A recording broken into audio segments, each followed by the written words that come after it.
Primera de Pedro capítulo 1, en eso estamos todavía. Estamos ahí en el versículo 13, estuvimos la semana pasada, hasta ahí llegamos. Estábamos hablando, el apóstol Pedro estaba comunicando sobre la gran salvación que tenemos, privilegio que nosotros tenemos grande de vivir en este tiempo, o de haber recibido y haber vivido las evidencias de que Cristo ya vino. Cosas que los profetas quisieron y anhelaron tener, pero que solamente escribieron de eso y no lo pudieron vivir en su experiencia, cosas que nosotros sí. Para nosotros la salvación ya está mirada a la perspectiva histórica porque Jesucristo ya vino y eso es un privilegio muy grande. Saber que las profecías se han cumplido. Ahora, el hecho de tener una salvación tan grande, el apóstol Pedro quería animar a los hermanos en el verso 13. Por eso dice, por tanto, es decir, por la gran salvación, por esta gran obra que el Señor ha hecho, por el beneficio que tenemos de ser salvos y de tener tremenda salvación, preciosa salvación, dice, por tanto, ceñid los lomos de vuestro entendimiento, prepararse en su mente, tener entendido algo. Sed sobrios y esperad por completo en la gracia que se os traerá cuando Jesucristo sea manifestado. Y eso está hablando, hermanos, de esperar a Cristo, esperar la manifestación gloriosa del Señor Jesucristo, cuando Él venga y estar nosotros siendo fieles hasta que el Señor venga. Eso es lo que Pedro quería animar a los hermanos. Él se manifestará. Eso dice ahí en el versículo 13, esperad por completo en la gracia que se os traerá cuando Jesucristo sea manifestado. Él se ha de revelar, Él se dará a conocer en plenitud en algún momento. Y todo comenzará quizás, obviamente según lo que nosotros entendemos por la escatología, todo comienza cuando Jesucristo lleva a su iglesia. No se hace inmediatamente visible al mundo, pero comienza este proceso de lo que es esa segunda venida con el rapto de la iglesia para concluirlo en la revelación, que es cuando Jesucristo ya viene a esta tierra. El rapto no es la segunda venida, es el inicio, es como la inauguración de este proceso de tiempo que dura 7 años para este mundo, en el cual nosotros estamos en los cielos para luego venir con Cristo en su revelación. Versículo 14. Otra de las áreas en las cuales nosotros debemos ser animados o debemos animarnos por el solo hecho de que Cristo está en nuestra vida, de que somos salvos, de que hay una gran salvación en nuestra vida a través del Señor, de que tenemos una esperanza eterna, es que deberíamos animarnos a ser santos en toda nuestra manera de vivir. Versículo 14.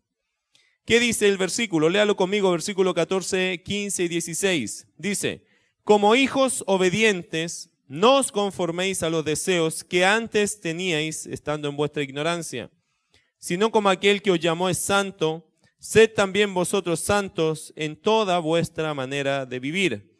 Porque escrito está, sed santos, porque yo soy santo. ¿Es difícil entender que hay que ser santo? ¿Es difícil captar ese mensaje? Si alguien te dice, sea santo, ¿se entiende? Intelectualmente hablando se entiende, ¿cierto? Es un mandato corto. Me ha llamado mucho la atención en estos últimos días que a veces Dios nos da una orden para que trabajemos con ella. Porque en este pasaje Dios nos está ordenando una cosa. ¿Qué nos está ordenando? Ser santos. Y nos explica eso. Lo va explicando poquito a poquito solo una cosa. Y si usted se lleva eso hoy día y lo practica, usted es bendecido. Y Dios por lo general siempre nos da una cosa que hacer. Ayer me reía con los matrimonios aquí en el matrimonio porque estaba predicando sobre una cosa que Dios le pide a la mujer. Y una cosa que Dios le pide al hombre. ¿Sabe lo que más le pide Dios a la mujer cuando se casa? Sujétese a su marido. ¿Amén, mujeres? Amén. Y al hombre le dice, ame a su mujer. ¿Es difícil entender eso? No. Es decir, cuando Dios escribió su palabra, no nos quitó la excusa de decir, Señor, es que no lo entendía. Es que fue tan difícil tu mensaje que yo no lo pude discernir. No lo pude llegar a entender, eso era tan profundo. No, Dios va a decir, ¿dónde? ¿Qué libro estás leyendo? Si yo en mi libro te dejé cosas sencillas. Recuerde a Adán y Eva. ¿Se acuerda quién le mandó Dios a Adán? No comerás de este árbol. Sencillito, ¿cierto? Adán pecó porque era difícil entender. No. Es que Dios, hermanos, se especializa en ser sencillo. Para que usted después no le presente la excusa absurda de que es que Señor no lo entendí. Era tan profunda tu palabra, tan allá que mi intelecto no me dio. No, Dios no quiere esa excusa de sus hijos. De hecho, la palabra de Dios es bastante sencilla. Nos está animando Pedro con la esperanza eterna de salvación. Por el hecho de ser salvo, yo debo ser animado ¿a qué? Versículo 14. Como hijos obedientes, no os conforméis a los deseos que antes teníais estando en vuestra ignorancia. Está redondeando una idea, pero este es el central. Sino como aquel que os llamó es santo, sed también vosotros santos en toda vuestra manera de vivir. ¿Entiende esa frase? Sed santos. ¿Sí? La palabra es sencilla. Pero te la va a ampliar. Pero va a hablar de lo mismo. Hay que ser santo. ¿Sí? ¿Puedes repetir conmigo? Yo debo ser santo. 1, 2 y 3. Yo debo ser. Todo lo entendieron. Yo podría bajar de este púlpito inmediatamente y decir que la tarea se cumplió. Pero como soy maestro, o creo ser maestro, quiero pensar que puedo enseñar algo más. Voy a ampliar lo que el pasaje dice, porque el pasaje lo amplía un poquito más, poniéndote ejemplos de una cosa central. Sé santo, compórtate santamente. Vive como un santo. Ya entendemos eso, pero igual es meritorio entender de qué se trata ser santo. Versículo 14. Mira lo que dice Pedro. Pedro dijo, como hijos obedientes. Por lo tanto, una persona que vive en santidad es declarado un hijo obediente. Pregunto, ¿usted es hijo obediente de Dios? Si no, está en pecado. ¿Lo capta? Porque si usted no es hijo obediente, entonces por consecuencia usted es un hijo y a Dios una cosa que le enferma, le revuelve las tripas a Dios, es la desobediencia. ¿Y por qué sé yo que la desobediencia a Dios le revuelve las tripas? Porque si usted lee toda la Biblia, Antiguo Testamento, Nuevo Testamento, la cosa que Dios siempre demandó es la obediencia. Y siempre castigó la desobediencia. No puede bendecirte. No puede. Dios no puede. Porque eres desobediente. Nosotros los padres aflojamos cuando tenemos un hijo desobediente. ¿Se ha dado cuenta? Le decimos que no por aquí, no por acá, ya, pero ya está así, y esta no, y empezamos, ya, mira, ya, bueno, ya, y ya, bueno, esto también. No, eso no. Y lo otro, ya, esto sí. No, eso no. Y esto ya, eso sí. No, eso no. Así somos nosotros los hombres. Somos condicionados, que nos ponen cara y cosas. Dios no se mueve. Usted a Dios no lo mueve, hermano.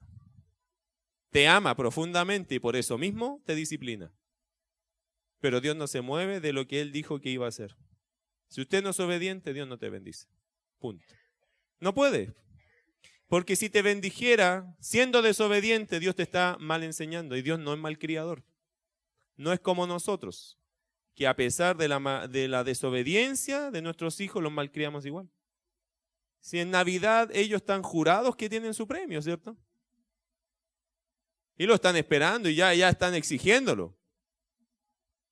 No han evaluado obediencia a ellos. No, es que tú me lo tienes que dar si tú me lo dijiste hace un año atrás. No han evaluado nada en un año si fueron obedientes o desobedientes, porque hoy día la gente no evalúa. La gente solo se cree con derechos, pero no con responsabilidades. Querido hermano, lo siento si así entendiste la crianza para ti y para tus hijos, pero Dios no es así. Dios ama al hijo que le sirve. Dios considera al hijo que le sirve, no al que no le sirve. Dios lo considera especial. Por lo tanto, ¿Dios hace distinción entre hijo e hijo? ¿Qué cree usted? Sí. Dios distingue. como usted lo hace también. En cierto grado, Dios lo hace en perfección. Dios distingue el hijo que le sirve y el hijo que no le sirve. Dios hace diferencias. Es que no es que Dios las haga, es decir, los mismos hijos hacen sus diferencias. Es que Dios ama a todos y Dios podría bendecirlo a todos parejitos si todos fueran obedientes. Si me amáis, dijo Jesús, guardad mis mandamientos. Si no lo haces, entonces no estamos hablando del mismo idioma. Vosotros sois mis amigos si hacéis lo que yo os mando, dijo Jesús. Por lo tanto, el que hace lo que Él manda, por supuesto que lo considera como un hijo que le sirve. Y el que no hace la voluntad de Dios, ¿por qué Dios lo va a bendecir? Quiero que lo entienda bien, porque ser santo tiene el comparativo de ser hijo obediente. Entonces la relación de si yo quiero ser santo, estoy tratando y esforzándome de agradar a mi papá. Y mi papá ve mi esfuerzo. Él sabe que yo no soy perfecto, él sabe que yo tengo una naturaleza pecaminosa, pero también sabe que en las cosas que me doy cuenta que están mal, me arrepiento y cambio, porque no lo quiero ofender. Y cuando lo ofendo le pido perdón y trato de caminar por la senda de su voluntad. Y cuando hago eso, Dios me bendice. No tendría por qué no hacerlo, porque Él sabe que me estoy esforzando por obedecer.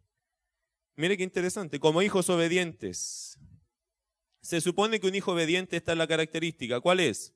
Como hijos obedientes, no os conforméis a los deseos que antes teníais, estando en vuestra ignorancia. El apóstol Pedro le llama al tiempo de incredulidad nuestro el tiempo de ignorancia. ¿Cuándo es este tiempo? ¿Cuándo fue este tiempo? El tiempo que nosotros no conocíamos ¿a quién? A Jesucristo. El tiempo que nosotros andamos por el mundo sin Dios ni esperanza. Pedro le llama el tiempo de la ignorancia. ¿Por qué tiempo de ignorancia? Porque no sabíamos. La ley de Dios no la conocíamos. No conocíamos el carácter de Dios. No conocíamos la salvación. No entendíamos la conversión. No sabíamos de la reconciliación. No sabíamos de la santificación, no sabíamos nada, pues éramos ignorantes absolutamente. Si acaso alguna vez habíamos escuchado la palabra Biblia, si acaso alguna vez sabíamos de Jesús, pero algo de Jesús, muy ignorantes nosotros de todo eso, pero éramos expertos en la reproducción y producción de pecado. Muertos en nuestros delitos y pecados. En eso, oye, éramos expertos. Nadie nos enseñó, nuestra propia naturaleza nos daba toda la iniciativa. El tiempo de nuestra ignorancia. La Biblia dice, no os conforméis. La palabra conformarse es una palabra interesante. ¿Ha llenado alguna vez? ¿Han ido a la playa alguna vez ustedes? ¿Sí? ¿Ha jugado alguna vez en la playa con arena? ¿Ha llevado? Bueno, ya sabe que sí. En la playa, por lo general, uno lleva siempre estos baldecitos, ¿cierto? Con los niños, qué sé yo. Y aunque uno no va proyectado a la playa a jugar con baldes, con los niños no tiene que jugar. Es obligatorio. Y uno va siempre a la orilla de la playa a buscar la arena más húmeda. Pone la arena ahí, en el balde. Y la magia para los niños, ¿cuál es? Usted da vuelta al baldecito, lo levanta y ¿qué queda? La forma. Y esta es la palabra conformarse. Tomar la forma de. ¿Qué dice el versículo? Como hijos obedientes, no toméis la forma de los deseos que teníais antes en vuestra ignorancia. Está diciendo que una persona que es un hijo obediente ya se sale de la forma que el mundo me enseñó. Que ya no vivo la vida como la vive el mundo que era mi mundo ignorante. Yo ya no tengo esa forma. Yo ya no soy de ese baldecito mundano que, es igual a lo que hace el mundo. Eso es tomar la forma. Tiene la misma forma que un mundano. Es decir, yo voy a su casa, lo rastreo un día, lo superviso un día y digo, esta persona vive igual que un mundano. No hay ni una diferencia. Tiene la misma forma. Habla igual, piensa igual, garabatea igual, insulta igual. Es pelambriento, es juicioso, es ladrón, es sinvergüenza. Igual que los del mundo. Tiene la misma forma. Pero se dice, lo único que cambia es que se dice que es cristiano. Evangélico. Y tiene una Biblia guardada por ahí llena de tierra. Pero no tiene nada. Tiene la misma forma. Piensa igual que los del mundo, habla igual que los del mundo, camina igual que los del mundo. Y haría lo mismo que hace la gente del mundo. En cualquier circunstancia. Es decir, tiene la misma forma del mundo. No tiene ni una diferencia. Lo único que cambia es que él o ella dice, yo soy cristiano, soy evangélico. ¿Sí? Y voy a la iglesia bautista, la gracia de Dios. Qué bonito. Como hijos obedientes, no os conforméis a los deseos que antes teníais estando en vuestra ignorancia. No se conforme, no tenga esa forma. Eso dice Pedro. Si usted quiere realmente agradar a Dios, si realmente tú dices ser salvo, si valoras lo que Dios hizo en ti, tienes que vivir de forma santa. Versículo 15. Si no, o por el contrario, como aquel que os llamó, Jesucristo que nos llamó, es santo, Dios nos llamó, es santo. Fíjese el atributo de Dios, Dios es santo. El Dios que nosotros tenemos es un Dios santo, que no se anda jugando con el pecado, que se ha separado de la maldad, que ama lo limpio. Dice la Biblia que Dios ama la pureza en la intimidad, Dios ama la santidad en la intimidad. Dios ama a las personas que son limpias, que son puras, que tratan de cuidar sus ojos, su mente, su corazón, sus manos, sus pies, a dónde van, dónde están.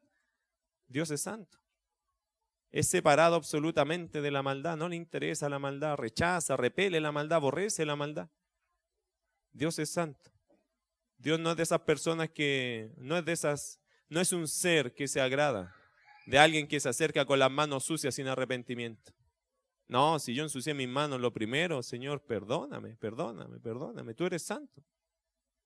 Es que, hermano, Dios no es una estatuilla que usted se puede reír en la cara y sin que hagan haya ninguna reacción esa estatuilla, porque las estatuas no tienen vida.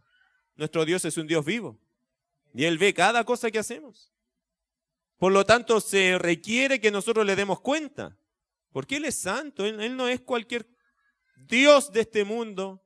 Usted sabe que los dioses, por ejemplo, los dioses griegos y los dioses paganos, la mayoría de ellos fueron creados, imaginados como dioses más pecaminosos que los mismos hombres.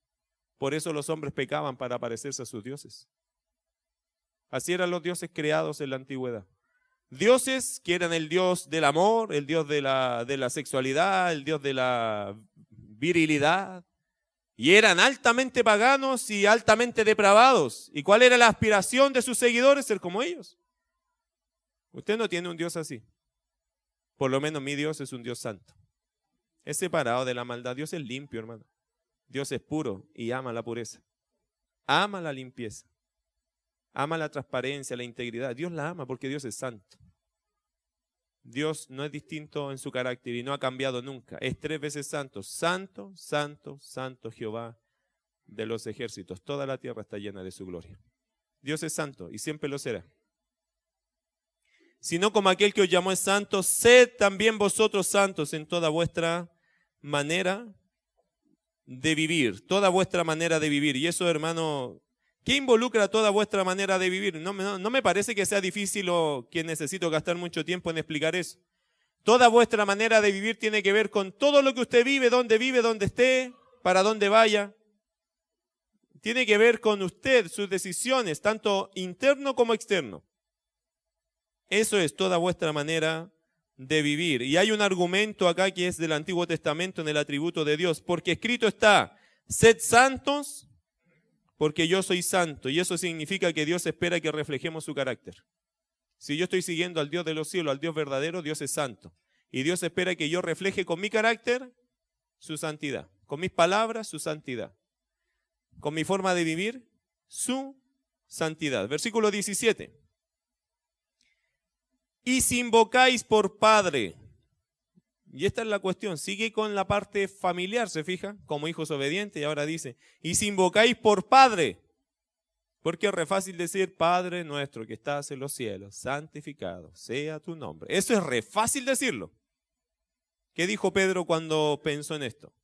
Y si invocáis por Padre a aquel que sin acepción de persona juzga según la obra de cada uno. Hermano, es que estos pasajes hay que comérselos de a poco.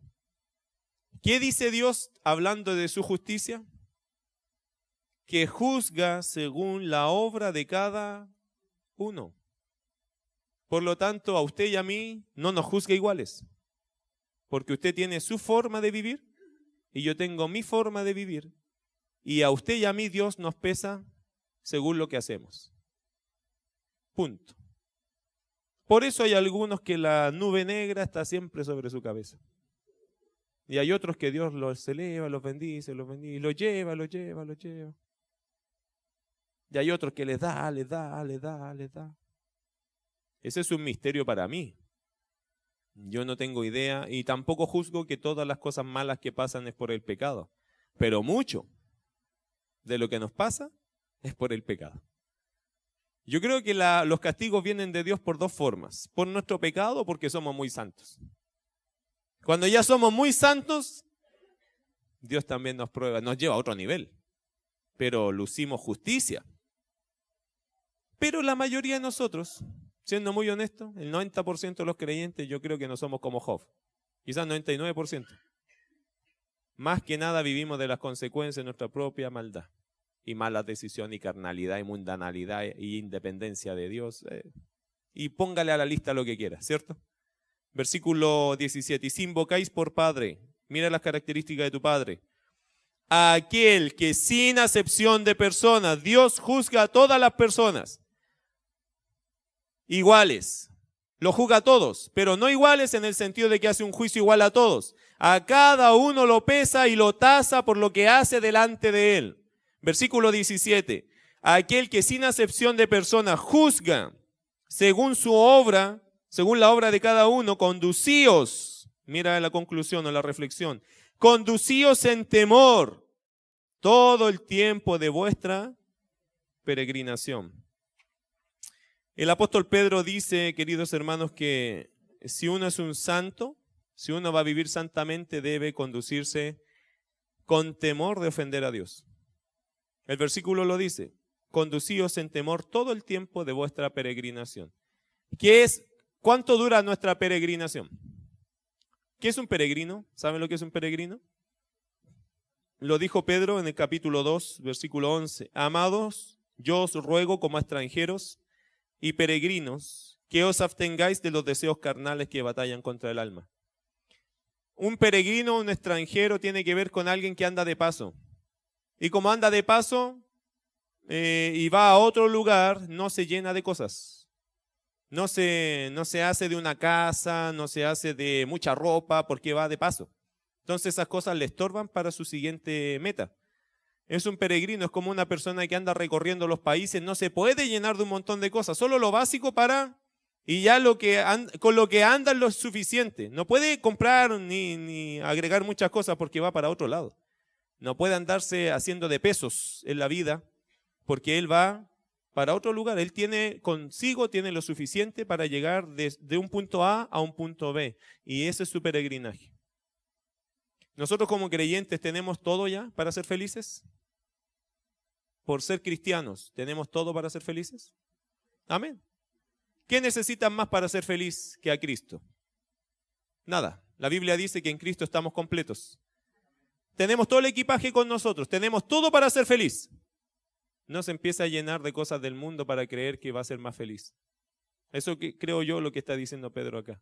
Está diciendo, conducíos con temor todo el tiempo vuestra peregrinación, mientras tú vayas al cielo, porque esa es nuestra peregrinación. Desde que me convertí hasta que llegue a la presencia de Dios, yo soy peregrino. ¿Qué necesito en este caminar? Solo a Jesús. Y Él proveerá todo lo que necesite en el proceso.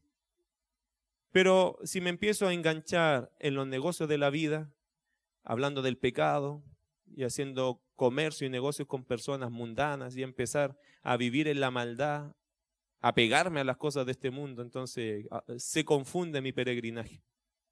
Casi me quiero quedar aquí porque empiezo a amar las cosas del mundo y no las cosas de Dios. Conducíos con temor, hermano, todo el tiempo de vuestra peregrinación. Tener temor de ofender a Dios ¿con qué? Con palabras.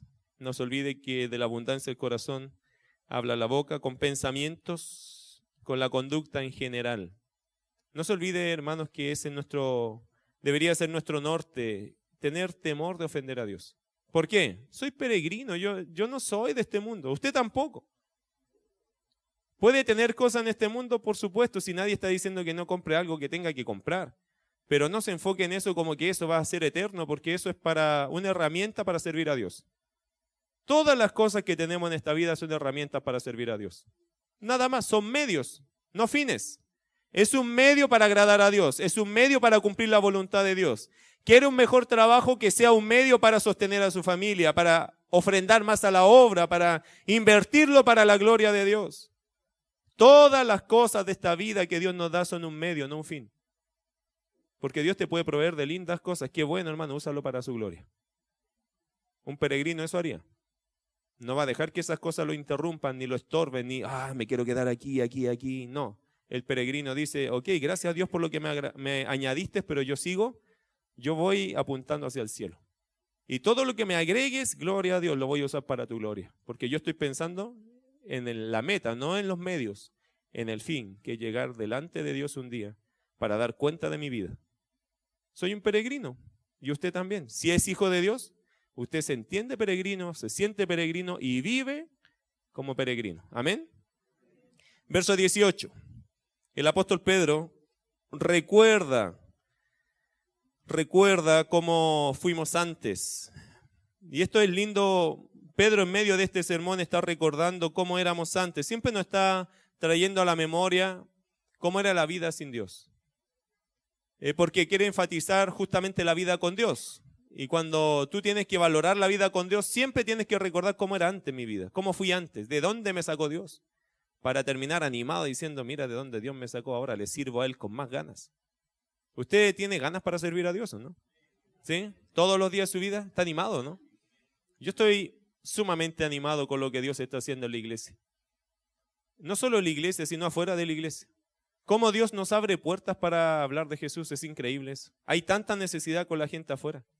Es motivante saber que tú puedes todos los días ganar un alma.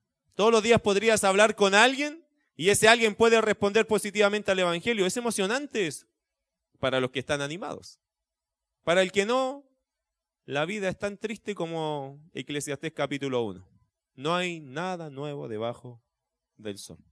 Usted sabe que esa expresión debajo del sol significa sin considerar la palabra, las promesas y la persona de Dios. Es tan triste vivir sin considerar a Dios todos los días de tu vida, sin ser un peregrino de verdad.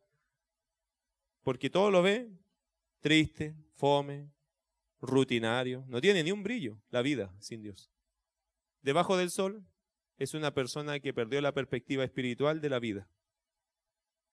¿Cómo está involucrado Dios en mi vida hoy? No sé, yo creo que no está involucrado. Todos los días son un pesar, son amargura. ¿Por qué? No sé, las cosas no avanzan, no cambian. ¿Por qué? ¿Qué dice Dios de todo eso? No me interesa. No me interesa. ¿Qué me importa a mí? ¿De qué me sirve? Si eso es espiritual. Se olvidó de Dios. Y llega a ser una lata la vida. ¿No le ha pasado? ¿Sí? A veces la gente dice todos los días igual. ¿Por qué no avanzamos? ¿Por qué no vemos? Hermano, estás así. Pregúntale a Dios. ¿Quieres? Pregúntale a Dios. Habla con tu padre. Señor, explícame. Tómate un tiempo con Él. Restaura tu vida espiritual, porque estás así. Entonces, todo te parece una lata, una cosa horrible, horrorosa y rutinaria, ir a la iglesia. Ya vamos a ir a la iglesia otra vez, porque ¿qué hay que ir a la iglesia? Hasta la iglesia te parece debajo del sol. Pero cuando escuchas la palabra, algo se te mueve, pero después sales de aquí y otra vez te pones la visera. No lees la Biblia, no oras, no pasas tiempo con Dios, no hablas de Jesús con nadie. ¿Qué? No tengo tiempo ni no tengo espíritu para eso. No tengo ganas de eso. Todo está debajo del sol. Te están matando solo, hermano. Te están matando solo tu vida espiritual. Te hace falta tu tiempo con Dios. Parte ahí, porque si no las cosas no se mueven. Ni un pelo. Todo está debajo del sol. Qué rutina, hermano. Qué fome vivir la fe así. La gente que vive así vive triste, amargado, sometido a este sistema, no sonríe nunca.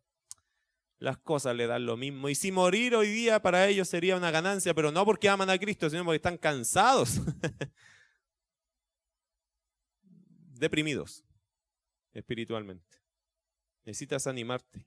Dios tiene algo que ver conmigo. Dios me ama. Dios quiere trabajar conmigo. Estoy en desobediencia, pero quiero arreglar las cosas. Habla con tu Padre. Levántate. No te quedes ahí, porque eso sería matarte a ti mismo. De todo lo que Dios podría hacer contigo. Qué maravilloso lo que Dios hace. Y más de alguna vez lo has sentido cuando Dios te empieza a usar. Y cuando Dios usa su palabra en ti, ¿cómo te cambia? Cuando empiezas a servirle a Dios, ¿cómo te da gozo? ¿Cómo te da significado la vida? Y aún las cosas materiales no te importan. ¿Por qué? Porque estoy sirviendo a mi Padre. Esa alegría de vivir, hermano, no se compra. Si es regalado, solo tiene que ir a la fuente, a su Padre. Hable con Él. Dios te va a animar, te va a levantar, te va a consolar, te va a dar fuerza, te va a dar respuestas y te va a dar consejo. Y si le haces caso, ese es el camino. Ese es el camino. Versículo 18. Sabiendo que fuiste rescatado de vuestra vana manera de vivir, la cual recibiste de vuestros padres. Fíjese que usa la palabra rescatados. Esa palabra rescate es una palabra linda porque a uno lo rescatan ¿de qué? ¿Cuándo uno siente que lo rescataron? Cuando está en un peligro inminente, peligro vital, mortal. El Señor que hizo por nosotros dice sabiendo, esto significa que usted tiene que meterse en la cabeza este concepto, sabiendo que fuisteis rescatados. A mí el Señor me pescó y me sacó de ahí, me rescató. ¿Se acuerdan de Lot? Cuando el Señor iba a mandar el juicio a Sodoma y Gomorra. A Lot se lo rescató. Ándate de aquí, sale de aquí. Y lo sacaron con fuerza porque Lot tiró para Colina, pero tenemos una comuna y estamos llegando a ello, entonces no queremos que sean los que tiraron para Colina. Pero él estaba él estaba mirando como que no me quiero ir. ¿Y qué hacen los ángeles? Por misericordia de Dios, lo rescataron. Querido hermano, usted por misericordia de Dios también fue rescatado.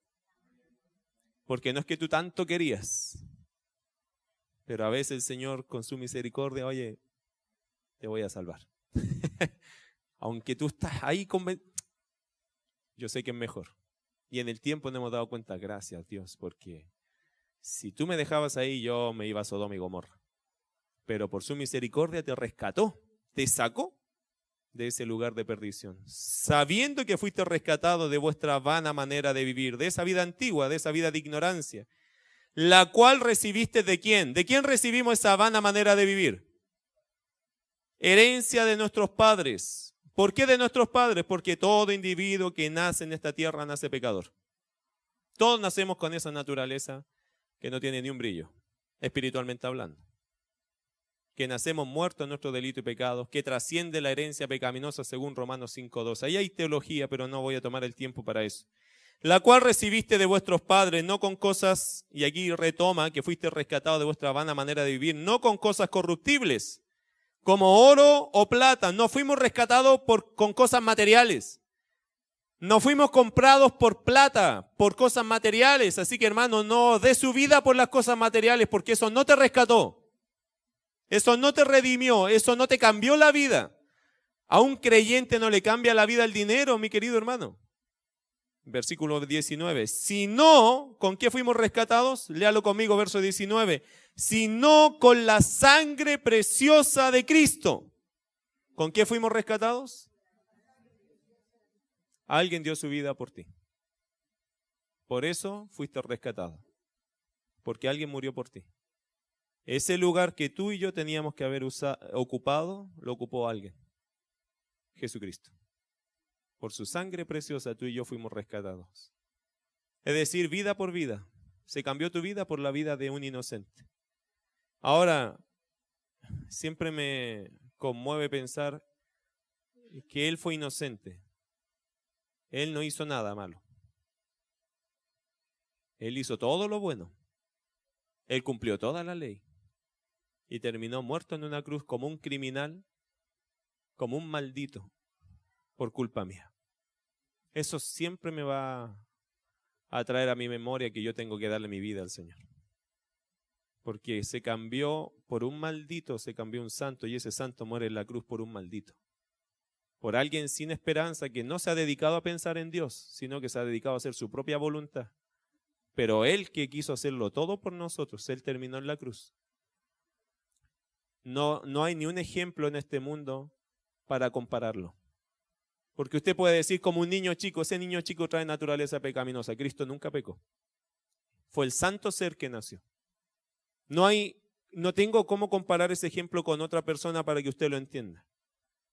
Yo lo único que puedo saber es que este maldito que debería haber muerto en esa cruz justamente y con derecho a ir al infierno porque se lo ganó, fue cambiado por un santo que no hizo nada malo, que no nació en pecado, que no fue herencia pecaminosa, que nunca desarrolló pecado, solo hizo el bien.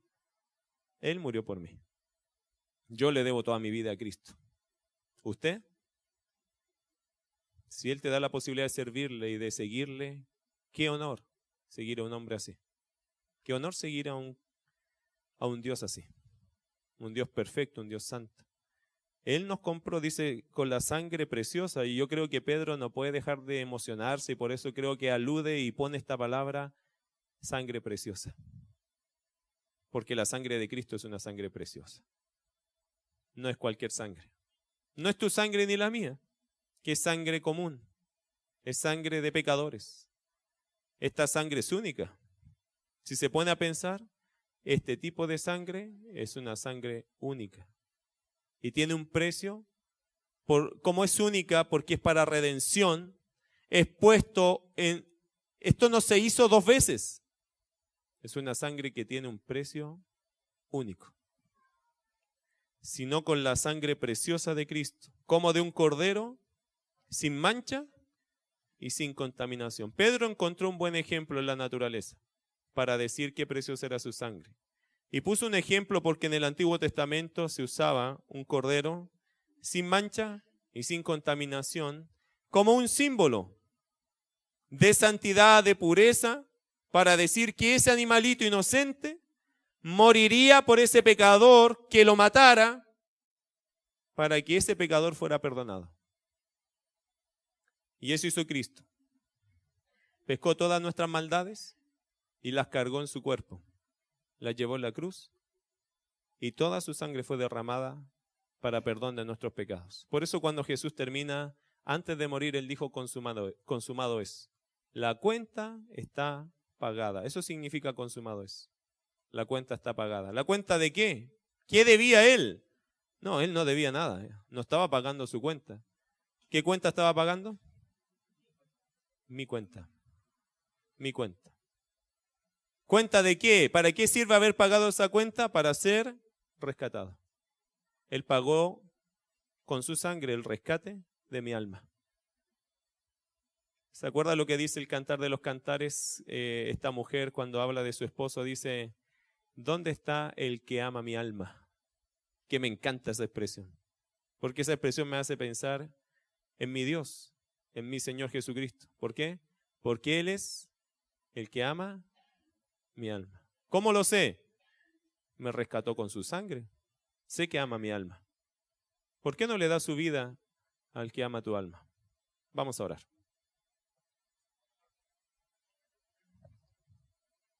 Padre Celestial, muchas gracias por tu palabra.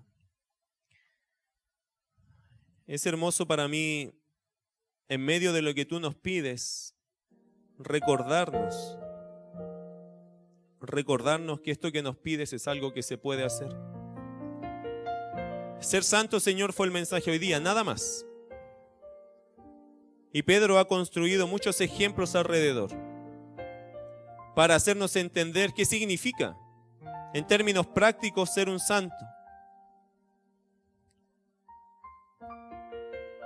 Señor, ahora es tu gracia la que tiene que obrar, como siempre. Obraste en gracia para yo entender este mensaje, obraste en gracia para producir este culto, obraste en gracia para poder decir tu palabra. Obraste en gracia para que estos hermanos llegaran hoy día. Y hoy día también te pido que obres en gracia para que este mensaje no quede en los oídos, sino que traspase a la mente y llegue a su corazón. Y se transforme en nuestras vidas en algo práctico. Querido Señor, gracias por tu preciosa palabra. Es increíble. Tú nos demandas ser santos, pero no es una exigencia de un Dios que está lejano a nosotros. No, tú has puesto todos los recursos alrededor nuestro para que podamos lograrlo. Nos rescataste con tu sangre preciosa. Y ese rescate produce y permite que podamos vivir en santidad. Te pido que te hagas muy real, como siempre, Dios, y muy presente en este minuto. Con sus ojos cerrados, solo quiero hacer una pregunta. ¿Quieres ser un hijo obediente? Es bien sencilla la pregunta hoy día. ¿Quieres ser un hijo obediente? Si lo quieres ser, entiéndalo bien. ¿Qué significa? Vivir para el Señor. Que Él manda, no nosotros. Que si Él pide, cumplimos. Y ese es un trato tuyo con Dios. Si hay alguien aquí que dice, pastor, si yo quiero ser un hijo obediente, te desafío que te pongas de pie.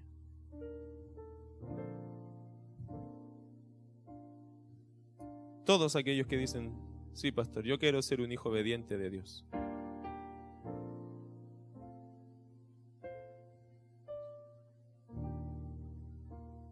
Es bien sencilla la pregunta porque la respuesta tiene que ser clara, de tu parte. Este es tu trato con Dios. Todos aquellos que se han puesto de pie, oren y díganle a Dios eso. Dios, Padre querido, yo quiero ser obediente.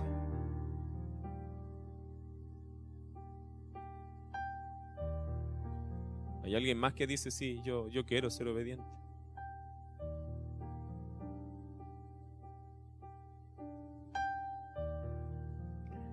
La cuestión siempre es, queridos, ¿tenemos opciones? ¿Usted tiene opción de decir, no, no quiero? Pero es ahí donde se hace evidente también nuestra propia realidad espiritual. Yo no tengo opción si Dios me dice, hágalo. No tengo opción. Usted tampoco. Que yo los haga ponerse de pie no significa que usted pueda decir que no. Piénselo. Si Él es tu padre, tú tienes que ser un hijo obediente.